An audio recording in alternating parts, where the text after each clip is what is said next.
I am former Mormon, former MAGA, and I just want to share a little bit about what it's like to come out as gay in the Mormon community, in a Mormon family.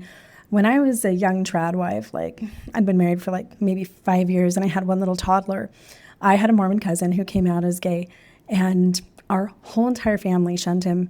From that time forward, I considered him dirty, evil, under the influence of Satan, and I was just afraid to be around him just because of that. I, of course, had a huge family because I was Mormon. And for holidays and stuff, we would trade off what home we had, the holidays at. Like 1 year we'd have Thanksgiving at my grandma's house. 1 year we'd have Thanksgiving at my house. 1 year we'd have it at my aunts or uncle's houses. And on this year, after my cousin came out gay, Thanksgiving was going to be at my house. I had just moved into a new home, so not everybody had my address. And this cousin called me the week before Thanksgiving, and he asked me for my new address, and I wouldn't give it to him.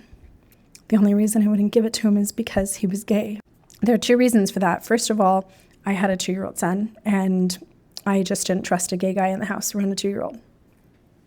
And then also we had, nieces and nephews and other people that I didn't want this cousin to be a bad example to them and to my son. I was like, what if someday my son decides that he likes this cousin and he turns gay because of his influence? So we had this beautiful Thanksgiving dinner with 36 something people and tons of good food and beautiful decorations, and everybody was there except for my gay cousin.